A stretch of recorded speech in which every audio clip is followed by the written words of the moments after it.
Welcome to the R2RB podcast series, where we dive deep with indie music artists from around the world to discover the stories behind their career. I'm Deb Lamata, your host, and this show is all about the indie artist's journey, their influences, creative process, and the experiences that shape their music. Each episode will get to know these talented musicians on a personal level while highlighting their incredible music they're creating. So grab your headphones, get comfortable, and let's explore the world of independent music together on the R2RB podcast series.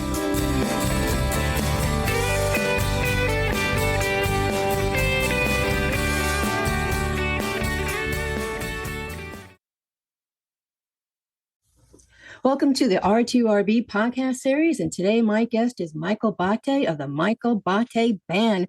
Michael, how are you? Deb, it is always good getting to talk to you. We've chatted over the years. You've been one of my biggest supporters. I hope I'm one of your biggest supporters, so thank you so much for bringing me back onto the show. You are so welcome, and absolutely. I love the support that I get from the indie community. All right, so a little background on you. You were born and raised in a small steel town along the Ohio River outside of Pittsburgh, and you eventually landed in Philly. You also resided in California for some time. What were you doing in California during your time there? Loving life. Really? So it was interesting. My wife and I were living, where were we? We were living in Madison, Wisconsin. My wife wanted to go to graduate school. She has a master's degree in special education, working with kids who are blind and visually impaired. And San Francisco State happened to have one of the best programs. So she one day said, "Hey, do you want to move to San Francisco?" And I said, yes. That's how we got there. Were you doing music at that time? So yeah, that's actually where I met. That's where I met the guy who actually taught me how to play the guitar. This traveling cat named Sebastian Beltrami from Melbourne, Australia. Still one of my best friends to this day.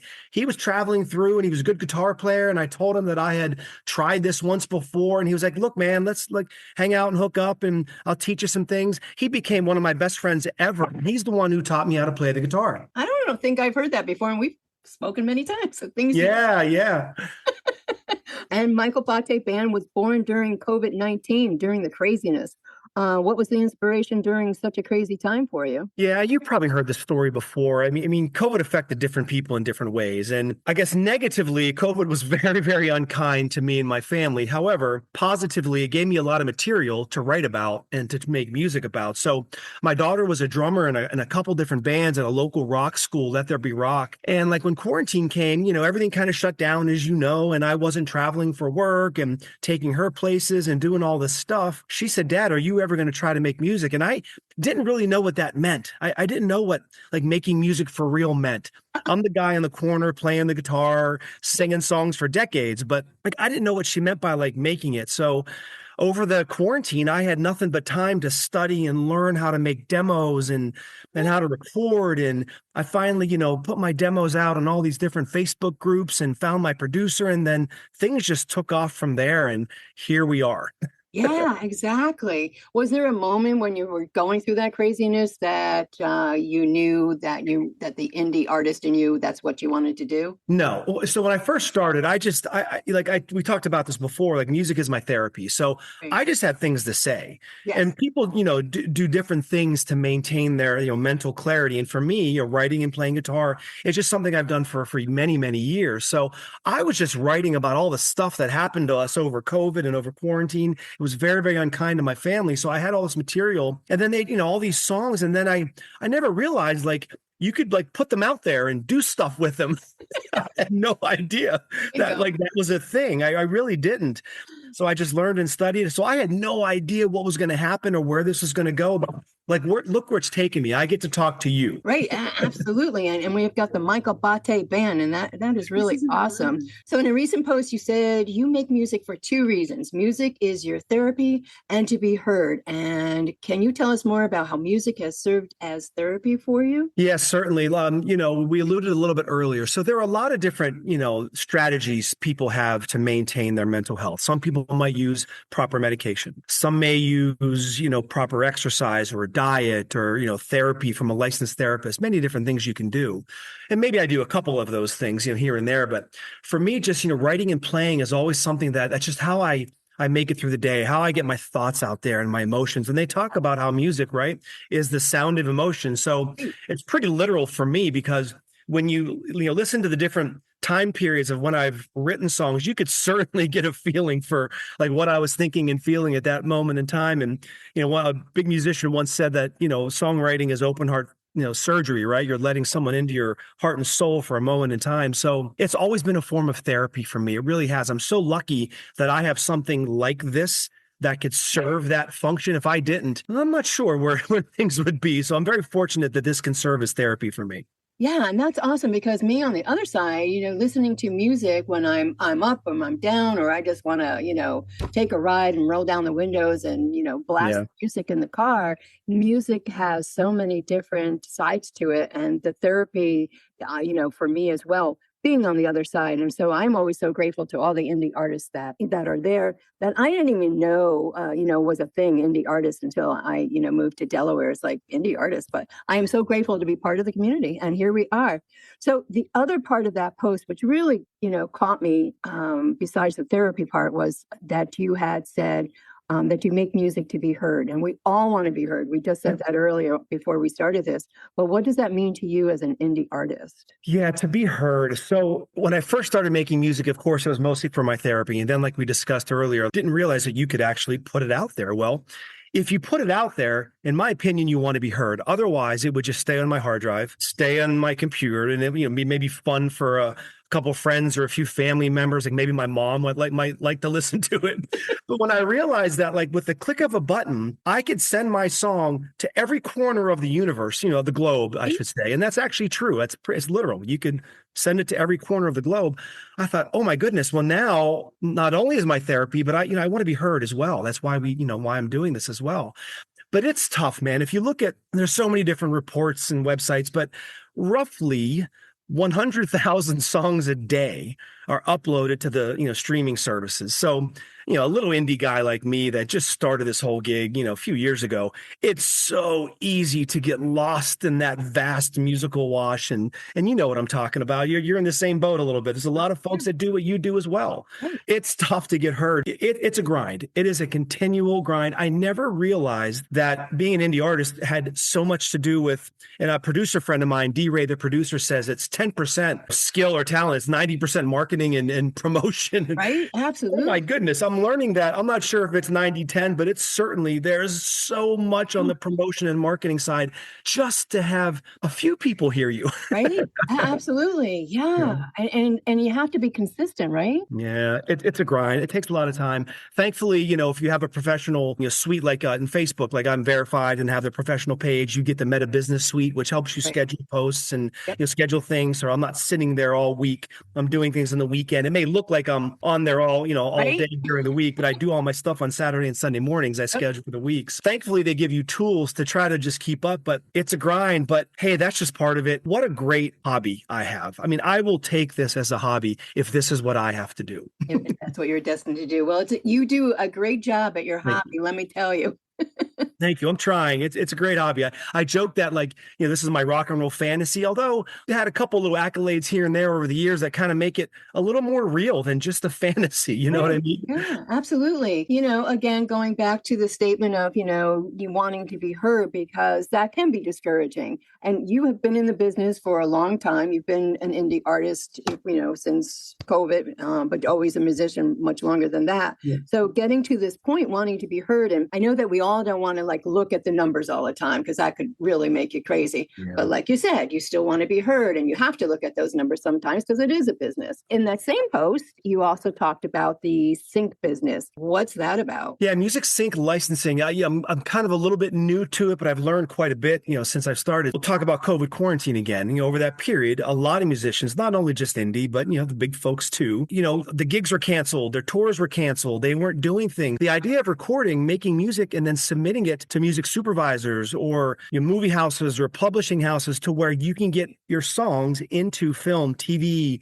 movies, that kind of thing, really exploded, because that was one of the few avenues to get heard and maybe make a buck or two. So it really exploded. The good news is that it exploded to that there's so many, services and sites available to people like me that you could submit your music and hopefully get placed somewhere. Yeah, I did have a little bit of luck. One of my songs, Beautiful Day, it's more of a country rock song when I first started. I think it was was the maybe it was the fourth song I did. I can't even remember. More in that country rock realm. And it did actually chart it number one in the world indie music chart, which was Right? just fantastic. For someone like me, that's really big, right? Right. But that got selected as one of 10 songs to be considered to be placed with all kinds of different shows within different networks. I can't remember all the networks. I know it was in that post, but at least I'm one step closer to get into that world and like dipping my toe into that world, which for me is maybe not easier, but maybe a better way to get heard. And do you do this then yourself? Do you submit all your work to wherever you need to submit it to for the sync work? Yeah, there's a lot of different websites like, Taxi or Broadjam, all these different sites where you become a member, and it's not free. You have to pay for the service, but then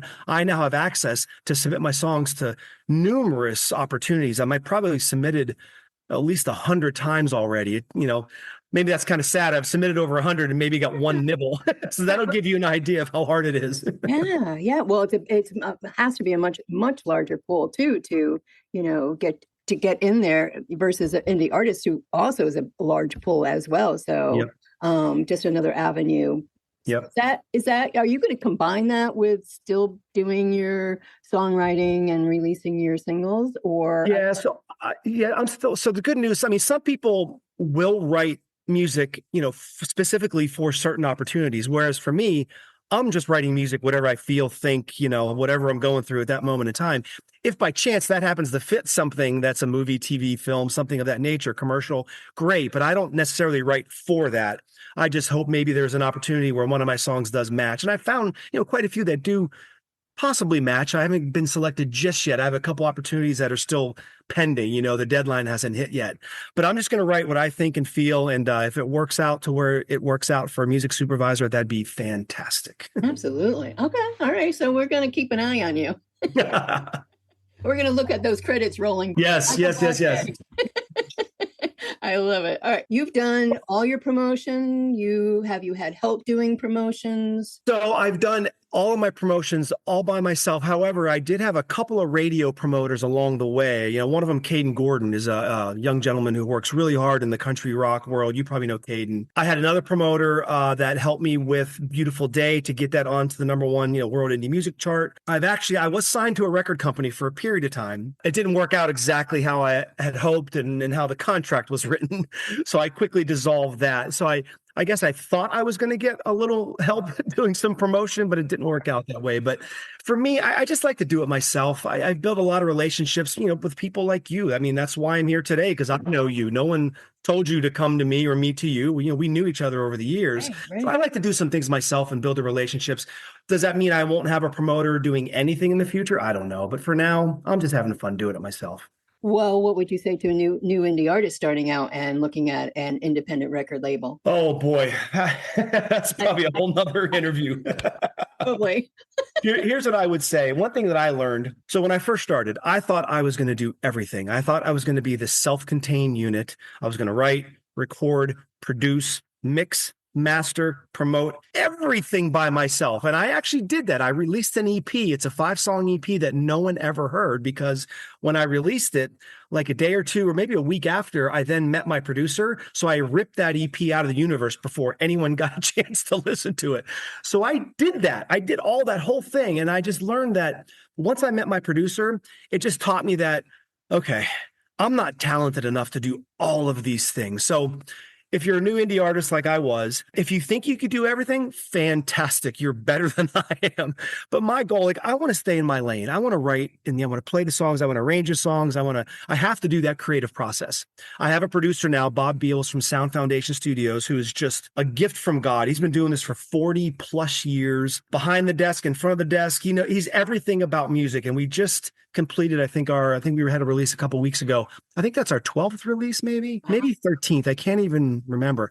So I did learn to stay kind of in that lane where I'm not going to produce and mix and master. That's what I learned from me. And then of course, the promotion side I like to do myself. So maybe just kind of see where your talent lies, see what you like to do. If you can do everything, great. If you can't, don't be afraid to arm yourself with people that can help you, which is why I am called the Michael Botte Band and not just Michael Botte, because I knew I'm going to have people in my corner. So I wanted to pluralize, if you will, There you go. my name. And I did this great thing, Deborah. You put my name, put the word band, and it just became this vast object. It works. It absolutely works. And two points. You mentioned that you have subscriptions, I guess, to the sync licensing to submit, and the business side of being an indie artist, because there is a business side. Do you feel that you need to put time, and not only your time, but money into your business to, get back from what you put into it? Yeah, you'll hear a lot of people talk about how, an indie artist, let's just say it takes $1,000 to produce a song, which, that's pretty cheap these days. I mean, you go to Nashville, probably $4,000 or $5,000 to produce a song. You have that. Unfortunately, it takes, 5, 6, 10 times that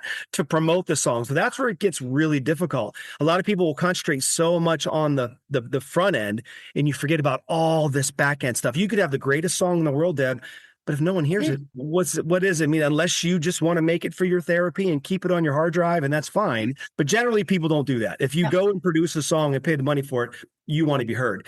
It's just unfortunate. It just takes a lot of time, money, and energy. I've taken a lot of time to, do what I'm doing. There's some money that I spent that I wish I could get back now, knowing what I know now. But isn't that true of any new endeavor?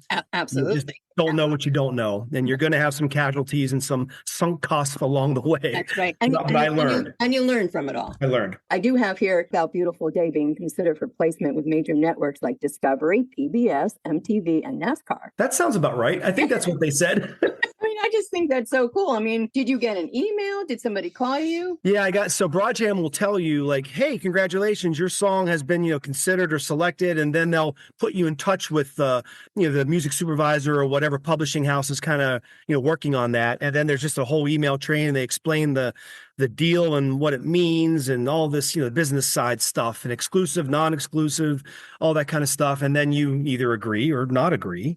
And I said, yeah, I agree, because I just like the way the terms were written. It wasn't exclusive. I wasn't locked in for, 5 years. I did have one other opportunity where I had to give the publishing house my song, but it had to be exclusive for 5 years. Oh, wow. And it made me nervous. I thought, well, we've never worked together. I don't know what you do. And not that my songs are making any money right now, but I just 5 years seems like a long period of time. So I actually declined that offer, but this was a non-exclusive. So why not? It just makes smart business sense, actually, and again, you gotta look at the business side of it as well. How do you keep yourself motivated to get through all your ups and downs? So people like you, because I will tell you, it's, the accolades come very few and far between. It's a tough gig, right? But I, very fortunate that the radio stations play my music, and, people like you want to interview me. And I've been very fortunate to get into a bunch of different magazines, and those little accolades, those little steps forward help me just keep moving and making music. And my producer and I are already through our song for January of 2026. We just completed that song. So I'm already ahead of the game. I got to keep moving. It's always going to be my therapy. So that'll always be probably the best motivator. But, folks like you and the radio stations really just make it, worth the effort. Well, I'm glad. I'm glad to hear that you're not ready to give it all up, because I would be very sad. Nope. So how would you describe your overall musical style, and what influences shape that sound? Well, that's a good question. It's strange because it's changed quite a bit from when I started. So when I first started, I don't know why. My producer and I still don't know why, but we just kind of fell into that country rock genre. The way I was writing, I guess just, where his head was, what he heard in the songs and the arrangements, it lent itself to that kind of country rock. And that went through, I think My Way was the last song in that realm. And then Radiate came out, and I really wanted to move more to like a alt pop rock kind of genre, because even though the country rock thing kind of got me to wherever I am today, but it did open some doors. It just wasn't where my heart was. I don't think it just matched where I wanted to be. So I went into more of that, alt pop rock, which was Radiate, and I got a song. And then I switched again and went into more like a modern heavy rock, which I really dig. And that's kind of what we're working on now. My next release in September will be more of that modern, heavy rock, even though I just did a pop rock song, Shine Down, with a bit of an R&B twist. Right. So Deb, I don't know how to answer your question. I don't know. Well, I say this about indie artists and genres. I think that's one of the beautiful things of being an indie artist. You don't have to be in one genre. You can cross them over. You can stick to one lane or combine them time or do whatever you feel like doing, like you do, whatever, whatever therapy you need at that time, be it, country rock, pop rock, rock. Exactly. It's whatever, whatever I feel. And I will say it's nice because now I have different radio stations that focus on, more of a modern rock or a hard rock or versus more of like a pop rock or more of like I have one radio station, radio trop rock. They like more island kind of stuff. So I have something kind of for everybody, which is kind of cool. You do. You even have the one song with that little reggae in there. Yeah, Dance with Your Shadow. Yeah, that was one of the. I put a reggae beat in a song. Who does that? Michael Botte does. I guess I do. I remember when you were promoting that one, and it was like, oh, well, that's different. I was listening to a lot of the Police when I wrote that, and I don't know. They had a lot of the reggae beat influence from Bob Marley, who came over into London and England. And I told my producer, I said, look, I want to put a reggae beat into a song with a big fat chorus, and we did. And that was it.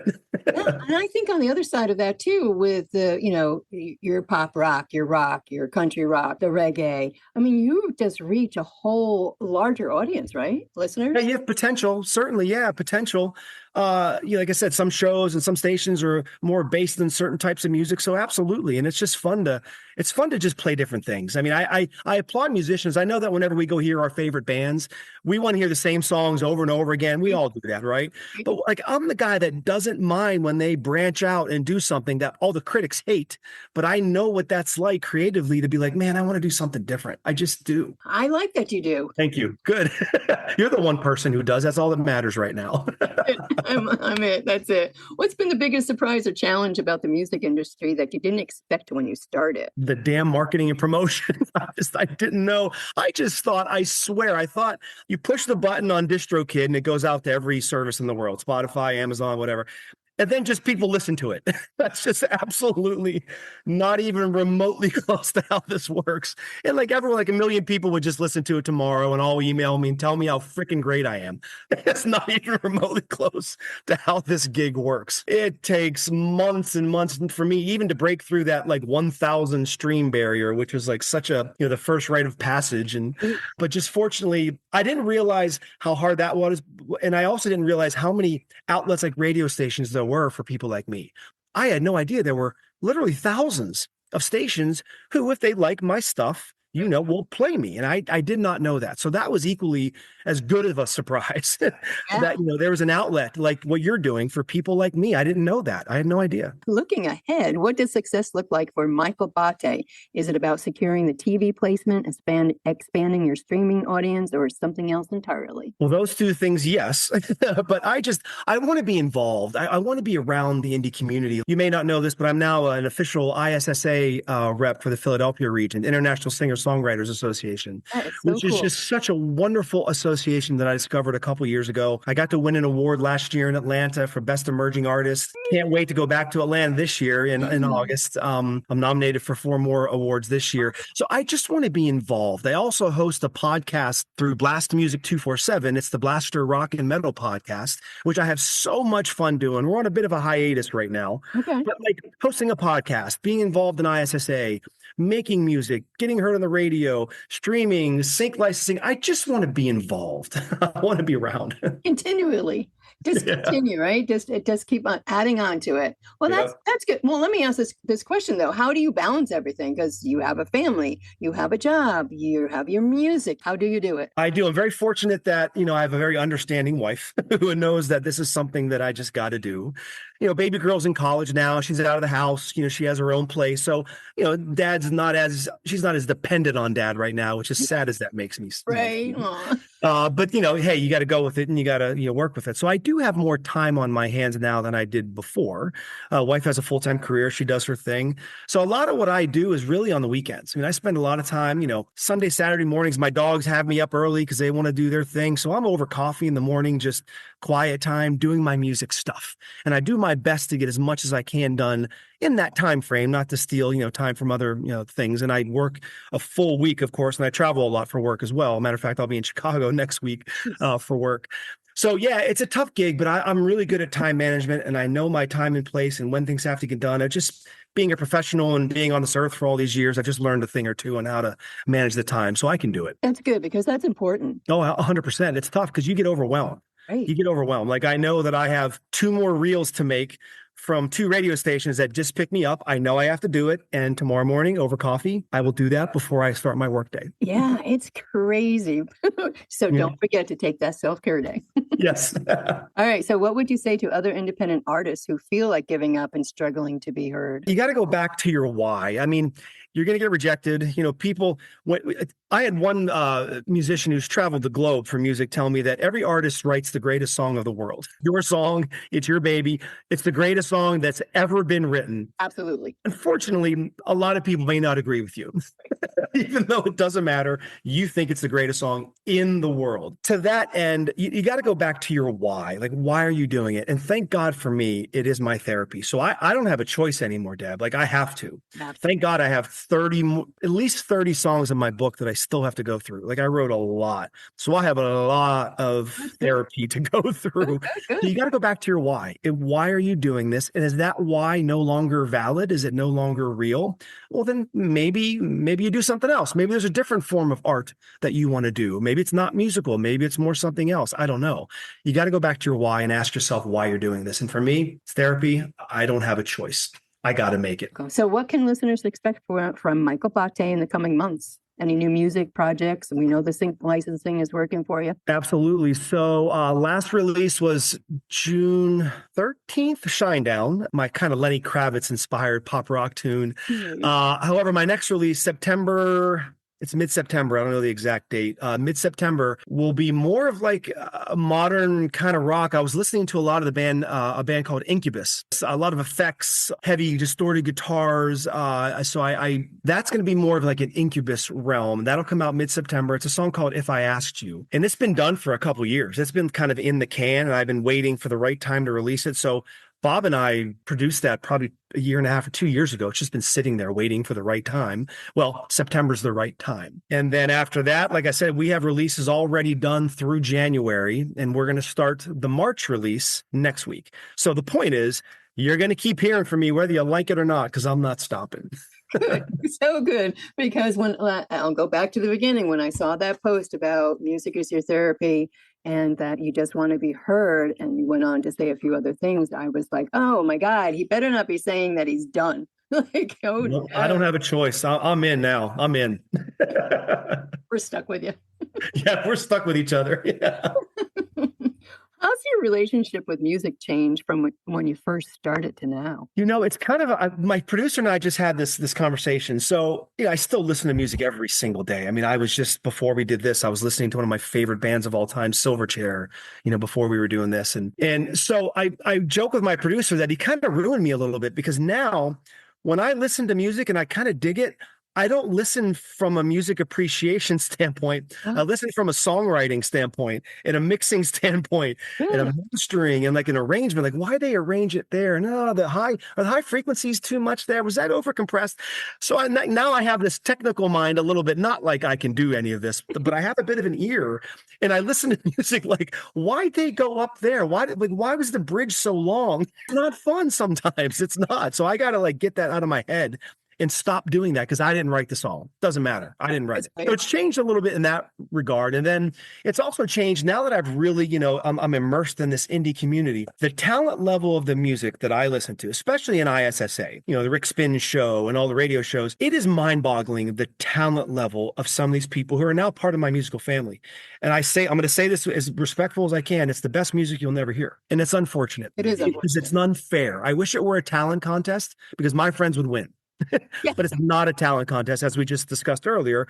It's 10-20%. I don't know. I'm making it up, talent, and 80-90% promotion. I'm making that up, but you know what the point is. You understand what I mean. It's the best music you'll never hear, and it makes me sad. That's a great point to make, because the indie artists really do not get heard like they should. No. There's not enough mainstream radio shows that do the indie artist music, and there's still not enough online radio shows that do the indie artist music. So, which is an additional platform that needs to be used more. I don't know what the answer is to that, but But I agree, it is a sad situation. Yep. And I see these people, I see them burning for their craft and they work so hard, and there's not much, at the end of the day, it's just not a whole lot there. But thankfully I'll get to share time with a lot of these people in August in Atlanta, and we'll sit around the pool and play guitar, sing songs till they make us stop.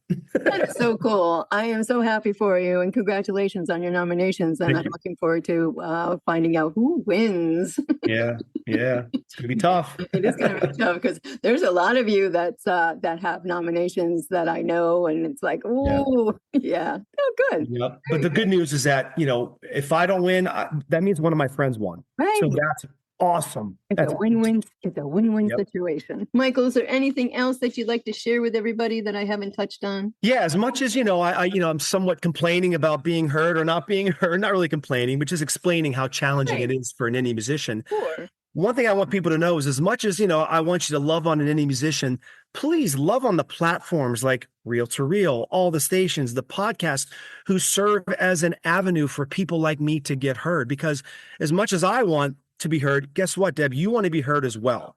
Okay. So right now, people are listening to both of us, so we both win. Another win-win situation. Yes. So you got to love on all the platforms that promote people like me, because there's a great symbiosis. I say this all the time. Without you, I have no exposure. Without me, you have no content. So guess what? We're stuck with each other. That's it. That's right. You're not going anywhere. That's it, Deb. That's it. Michael, tell everybody where they can find you, how they can find you. Yeah. Good news is that Michael Botte, Botte Band, is what I use for everything, except Twitter. It was M Botte Band. But to be honest, I don't use Twitter all that much for music. But Michael Botte Band, you plug that in anywhere and I'm going to come up. Michael, it has been a pleasure having you on the podcast this evening. Thank you so much for being my guest. Yeah, Deb, thank you so much. You were one of my favorites. You know that I mean when I say that. So thank you for doing this. Thank you.